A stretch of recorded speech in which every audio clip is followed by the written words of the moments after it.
Oh shit, October is here. That means it's fall season. And oh boy, I'm definitely about to fall into the bottomless hell of seasonal anime. Because we have 70 shows this season. And I mean, what the actual fuck? There is absolutely no way anyone is watching most of this shit. Like, come on, look me straight in the eye and tell me you're watching Ensemble Stars. But don't you worry, I will fall into this shithole so you can enjoy the premium shows. The cream of the crop anime, such as 死にたくなければ逃げろ暴走が始まる月が赤い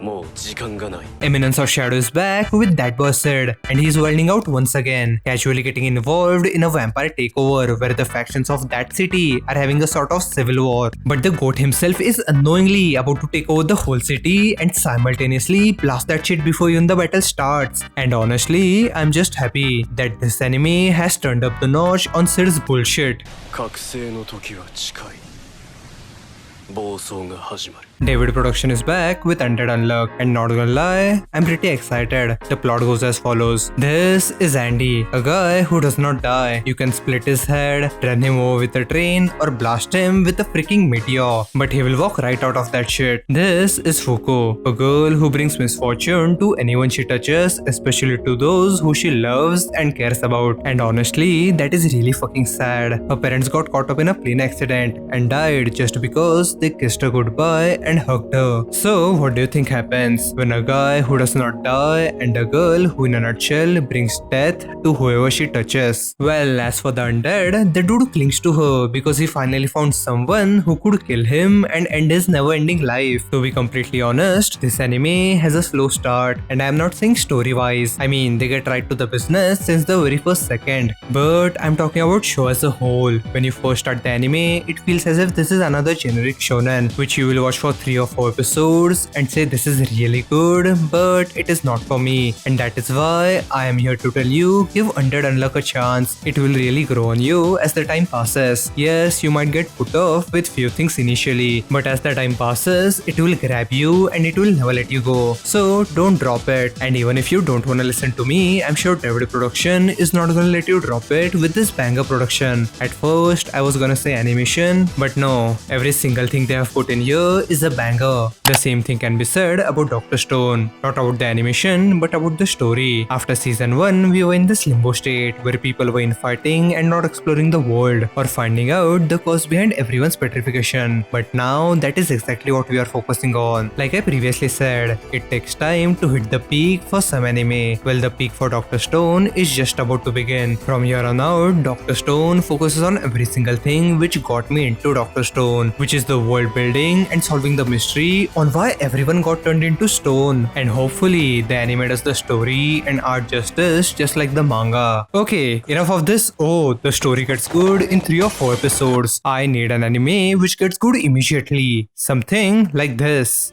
何してんです何ってエッチじゃないの Ladies and gentlemen, we got him. I honestly don't even know why I'm recommending this shit, but I just cannot look away from this anime. It is the perfect recipe for a show which has spicy and trashy drama. Our dating experience is most likely going to be the dialed down version of Domestic Girlfriend, where every step of the way I'm going to be confused on whether this anime is genuinely good or is it good because it is so bad. As for right now, I'm enjoying it far more than I should be. Now, it's Isekai time, baby, and we have some good stuff this season. I previously did talk about Eminence or Shadows, but Shangri Frontier is the perfected version of gamer Isekai. Do you remember when Sword Art Online was released? Everyone collectively lost their shit. Seeing an anime about actual gaming was something no one saw coming, especially when it came to open world RPG elements. The floor boss felt like an actual boss, and it was especially hype when the entire squad teamed up together to take him down. That shit right there gave me the feeling of gaming together with the boys and enjoying an anime at the same time. It felt as if this was the first time when some dude took a meat patty and placed it between 2 buns and called it a burger. Sword Art Online was at its peak. But soon, everyone noticed the bullshit that accompanied with this banger of a world, and eventually, SAO was left in the mud. But what if I tell you there is an anime which gives you the same feeling that SAO gave you, without all that bullshit? Well, let me introduce you to Shangri Frontier. Our boy Sanraku is a gamer. I mean, he's so deep into this shit that he's running out of games to play. So now, he's willingly playing broken games which are full of bugs and glitches just because. I mean, he knows this is shit. This is a pile of trash, but he's playing it anyway just to catch that new high. This guy is literally me with Isekai. So, after playing trash games for a long ass time, he finally picks up that one goated game which shows up every once a while. That one game which we all are aware of, whether it is Legend of Zelda, Elden Ring or Sekiro. That game which is actually freaking good in both graphics, game mechanics and the overall world building. And it is none other than Shangri-La Frontier, where our boy, in a true gamer fashion, decides to climb the ranks of leaderboard with this meme build. If you love the concept of SEO, or you are that guy who loved SEO, it's time to come out of the bunker, because this is definitely for you. Faraway Paladin is one of those shows which was released when every single anime was god tier. I mean, when season 1 came out, it was competing against Mushoku Tensei, Ranking of Kings, JoJo, 86, Demon Slayer. You get the gist of it. Every single show which I mentioned was either hyped as fuck or really fucking good. So Faraway Paladin was left in the dark, despite being a really good show. Yes, of course, it was not competing against Mushoku Tensei. This right here is one of those isekais which you watch it and think,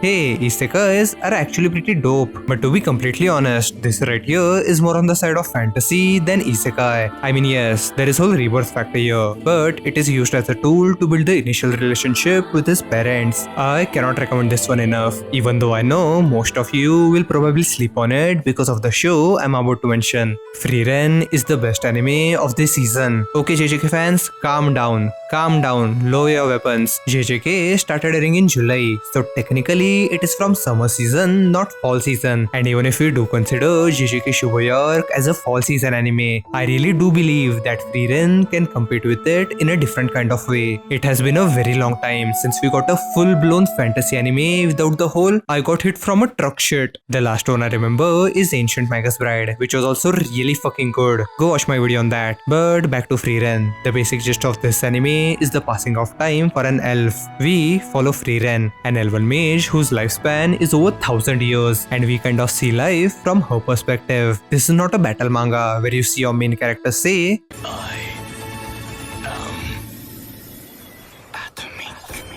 but it is more of a journey that includes regret, sorrow, melancholy, discovery, the overall character development, and then the fights. Studio Madhouse have blew all of my expectations out of the park. One look at this and I'm mesmerized every single time. You know, once a while, every now and then, when Studio Madhouse are not producing a show, I tend to think maybe Studio Madhouse is not that good. Maybe they're not the GOAT. It most likely is my nostalgia. And then they come in and slap me across the face with something so beautiful. I mean, you know, this really is peak when they animate the whole ass dragon and do not use CGI. I really would love to talk more about Frieren, but I really don't want to get into it right now because I'm making a video on it as I'm working on this one. With that, there are some other shows, but honestly, I don't know what to say about them, or I just don't want to recommend them. For example, I'm done with Shield Hero after the last season. That shit ended for me at season 1. Or I in good faith cannot recommend Tokyo Revengers considering what happens in the manga. But on the other end of the spectrum, I really want to include Pluto, but that show is not out yet, so no point in me putting it here. As for Spy X Family, what do you want me to say? It is good, go watch it. I mean, come on, you are either watching it or you are not. And lastly, JJK, which you are watching it. And if you want to hear me fanboy over it, click this video right here. And with that, like the video if you enjoyed, subscribe if you want to hear more from me. And with that, I will see you in the next one. Bye.